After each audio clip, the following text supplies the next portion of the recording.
अस्सलाम वालेकुम, welcome back to my channel Shahzain Yasir. आज की वीडियो में डिस्कस करेंगे कि यूके का विज़िट वीज़ा जब आप अप्लाई करते हैं तो आपने अपने होम कंट्री के साथ टाइज़ को स्ट्रांगली किस तरह शो करना है, क्योंकि ये बहुत ज़्यादा इंपॉर्टेंट पॉइंट है जिसकी वजह से मोस्टली वीज़ाज़ रिफ्यूज़ हो जाते हैं कि अगर आपकी होम टाइज़ ज़्यादा स्ट्रॉन्ग ना हो। होम टाइज़ में क्या क्या चीज़ें आती हैं आज की वीडियो में डिटेल से डिस्कस करेंगे, क्या क्या चीज़ें आपने उसमें मैंशन करनी है अपनी वीज़ा एप्लीकेशन में और अपने कवर लेटर के अंदर। तो ये सारी चीज़ें मैं आज की वीडियो में आपके साथ डिस्कस करूँगा, तो वीडियो एंड तक ज़रूर देखिएगा। वीडियो बहुत इन्फॉर्मेटिव है और बड़ी इन्फॉर्मेटिव बातें हैं सारी।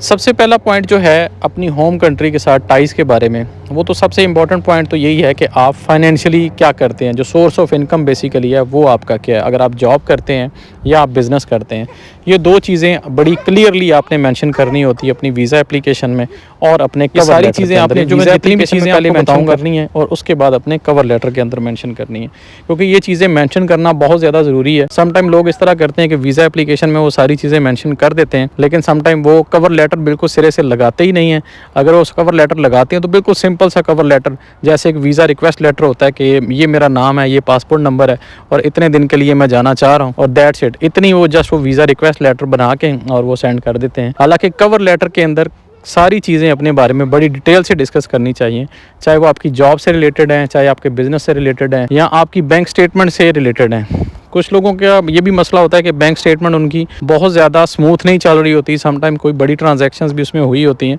तो वो सारी ट्रांजैक्शंस के बारे में भी आपने कवर लेटर के अंदर मेंशन करना होता है। जहाँ तक रही बात है होम कंट्री के साथ टाइज़ की, तो वीज़ा एप्लीकेशन में अपनी फैमिली के बारे में भी सारा कुछ लिखें, अपने पेरेंट्स का नाम, डेट ऑफ बर्थ, वो चीज़ें भी मेंशन करें। समटाइम लोग इस चीज़ को भी इग्नोर कर देते हैं, क्योंकि यूके की विज़िट वीज़ा की जो एप्लीकेशन होती है उसमें इतनी ज़्यादा स्पेस नहीं होती कि आप डिटेल से सारी चीज़ें उसके अंदर लिख सकें, पैराग्राफ लिख सकें। सिर्फ 1000 वर्ड्स में आप लिख सकते हैं, अपना पर्पज़ जो है विज़िट का वो लिख सकते हैं, या एक्स्ट्रा इन्फॉर्मेशन का एक पॉइंट होता है उसमें आप चीज़ें ऐड कर सकते हैं। लेकिन जो आपका कवर लेटर होता है उसमें आप डिटेल से सारी चीज़ें डिस्कस कर सकते हैं, मेंशन कर सकते हैं अपनी होम टाइज़ के बारे में। अब जहाँ तक रही बात आपकी होम टाइज़, अपनी फैमिली टाइज़ के बारे में, अपनी फैमिली के बारे में भी डिटेल आपको इन्फॉर्मेशन देनी चाहिए। अगर आप मैरिड हैं, अगर आपके बच्चे हैं तो बच्चों के बारे में भी लाजमी बताएं, बच्चों की स्कूलिंग के बारे में बताएं और ये चीज़ लाजमी मेंशन करें कि मैं अपना विज़िट कंप्लीट करके वापस आऊँगा, मेरे बच्चे यहाँ पे स्कूलिंग कर रहे हैं, कॉलेज जा रहे हैं, यूनिवर्सिटी जा रहे हैं, इस क्लास में पढ़ रहे हैं और उनकी जितनी टेक केयर है, उनको फाइनेंशियली सपोर्ट मैं करता हूँ। इन चीज़ों को बताने का मकसद ये होता है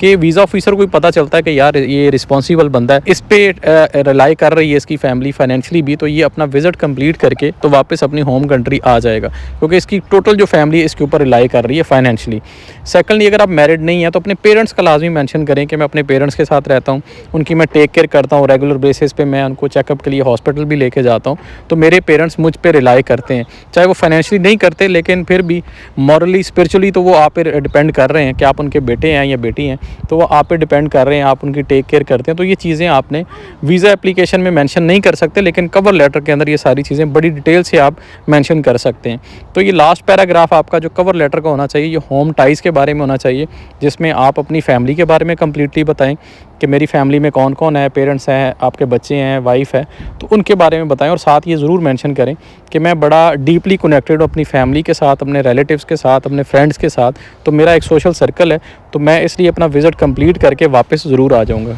चाहे आप वीज़ा किसी के थ्रू भी अप्लाई करें या खुद से अप्लाई करें, तो ये चीज़ें सारी आपके माइंड में होनी चाहिए। अगर आप किसी के भी थ्रू भी अप्लाई कर रहे हैं तो आप अपनी वीज़ा एप्लीकेशन लाजमी उनसे लें, उन्हें बताएं कि वीज़ा फ़ीस पे करने से पहले वीज़ा एप्लीकेशन आपको एक दफ़ा चेक करवा दें। उसमें ये सारी चीज़ें आपने गौर से देखनी है कि इसमें क्या क्या चीज़ें उसने मेंशन की, मेरी फैमिली के बारे में कुछ बताया है, मेरे बच्चों के बारे में, वाइफ के बारे में, और स्पेशली जो आपका कवर लेटर है, कवर लेटर को बड़े ध्यान से आपने पढ़ना है कि उसमें ये सारी चीज़ें मेंशन होनी चाहिए, क्योंकि कवर लेटर के फर्स्ट पैराग्राफ में आपके बारे में डिटेल इन्फॉर्मेशन होनी चाहिए कि आप करते क्या हैं, आपकी जॉब है तो जॉब की सैलरी कितनी है, आपका डेजिग्नेशन क्या है, आपकी रिस्पॉन्सिबिलिटी क्या है, आपकी जॉब डिस्क्रिप्शन बेसिकली क्या है, तो वो सारी चीज़ें बड़ी डिटेल से मेंशन होनी चाहिए। इसी तरह अगर आप बिज़नेस करते हैं तो बिज़नेस के बारे में डिटेल से सारी चीज़ें लिखी होनी चाहिए कि आपका बिज़नेस कब से चल रहा है, क्या काम आप करते हैं। सेकंड पैराग्राफ में अपनी स्टेटमेंट के बारे में बताएं कि मेरा क्लोजिंग बैलेंस इतना है। जो आपकी स्टेटमेंट है, जो क्लोजिंग बैलेंस है, बेसिकली आपकी सेविंग्स है, सेविंग्स में से आप खर्च करना चाह रहे हैं अपने टूर के ऊपर, क्योंकि आपने जब भी वीज़ा एप्लीकेशन फिल करनी है तो उसमें आपको ये ज़रूर मेंशन करना पड़ता है कि आप अपने टूर पे कितना खर्च करेंगे। चाहे आपका 10 डेज़ का टूर है, 15 डेज़ का है, तो कोशिश करें 10 डेज़ का ही रखें और 10 डेज़ में आप कितना खर्च कर रहे हैं अपने टूर के ऊपर, तो वो सारी इन्फॉर्मेशन आपकी कवर लेटर के अंदर भी होनी चाहिए। क्योंकि अगर आप बिज़नेस के बारे में, जॉब के बारे में बताएंगे, अपनी जॉब के और सैलरी के बारे में बताएंगे, तो उसके अकॉर्डिंगली फिर आप ये भी मेंशन कर सकते हैं कि मैं अपने टूर पे इतना खर्च करूँगा और मैं इतना फाइनेंशियली कैपेबल हूँ कि मैं अपने टूर पे इतना खर्च कर सकता हूँ, ताकि उन्हें पता हो कि ये बंदा जॉब करता है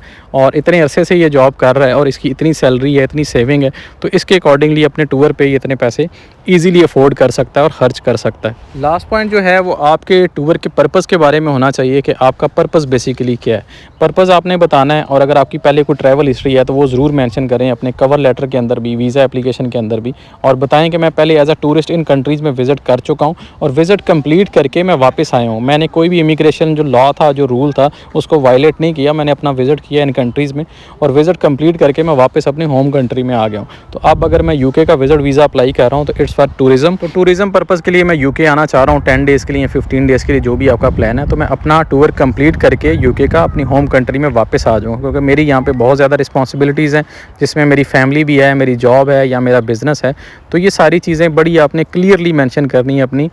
वीज़ा एप्लीकेशन में और कवर लेटर में। कवर लेटर में इसलिए ज़ोर देता हूँ बार बार कि कवर लेटर आपने ज़रूर अटैच करना है अपनी वीज़ा एप्लीकेशन के साथ। मैंने बहुत से क्लाइंट्स की बातें सुनी हैं, उन्होंने बताया जी हमने फ़लाँ के थ्रू वीज़ा अप्लाई किया और उसने कवर लेटर लगाया ही नहीं, और उसने कहा जी वीज़ा एप्लीकेशन के अंदर सारी चीज़ें हैं, उन्होंने हमें दिखाया कि ये हमने सारी चीज़ें आपके बारे में वीज़ा एप्लीकेशन के अंदर मेंशन कर दी हैं। तो कवर लेटर लगाने का कोई फ़ायदा नहीं है और कोई ज़रूरत भी नहीं है। कवर लेटर के बारे में आपको बताऊँ तो वीज़ा ऑफिसर कवर लेटर की एक एक लाइन को पढ़ता है जो भी आपने उसमें मेंशन किया होता है। तो कवर लेटर बहुत ज़्यादा इंपॉर्टेंट होता है, तो इसलिए मैं कवर लेटर की इंपॉर्टेंस पे बहुत ज़्यादा बात कर रहा हूँ। तो सारी चीज़ें अपनी होम टाइज़ के बारे में, फाइनेंशियली और फैमिली टाइज़ जो हैं आपकी, वो सारी आपने मेंशन करनी है अपने कवर लेटर के अंदर। और कवर लेटर ट्राई करें कि बड़ा कम्प्रीहेंसिव सा होना चाहिए, 2 पेजेस से ज़्यादा का ना हो। कुछ लोग ऐसा करते हैं, कवर लेटर को बहुत ज़्यादा लंबा करते हैं, बड़ी लंबी चौड़ी डिटेल्स उसमें लिखते हैं अपनी जॉब के बारे में, पिछली जॉब्स के बारे में, बिज़नेस के बारे में। तो टू द पॉइंट होना चाहिए, बहुत ज़्यादा लंबा ना भी हो तो वो चल जाता है, लेकिन बड़ी टू द पॉइंट उसमें इन्फॉर्मेशन होनी चाहिए, ताकि वीज़ा ऑफिसर जब कवर लेटर को पढ़े, बहुत ज़्यादा लेंथी होने की वजह से उसको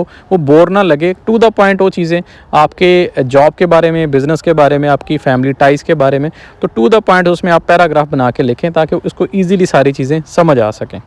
तो ये थी जी आज की वीडियो, होम टाइज़ कैसे आपने स्ट्रांगली शो करनी है वीज़ा एप्लीकेशन में, तो मैंने आपको इस वीडियो में बताया। तो इन स्टेप्स को अगर आप फॉलो करेंगे तो होपफुली आपका वीज़ा ज़रूर ग्रांट होगा। तो यूके का विज़िट वीज़ा अगर आप अप्लाई करना चाह रहे हैं और मेरे थ्रू अप्लाई करना चाह रहे हैं तो ये मेरा ईमेल आईडी है, इस पे आप मुझसे रब्ता कर सकते हैं। ईमेल में जस्ट 3 चीज़ें आप मुझे मेंशन करें कि आप करते क्या हैं, आपका क्लोजिंग बैलेंस क्या है और आपकी ट्रैवल हिस्ट्री क्या है। ये 3 चीज़ें मेंशन करें और मुझे ईमेल कर दें, तो फर्दर कॉरस्पॉन्डिंग हम वाया ईमेल या वाया व्हाट्सएप नंबर कर सकते हैं। तो thank you so much for watching. मिलते हैं नेक्स्ट वीडियो में, तब तक के लिए अल्लाह हाफ़िज़।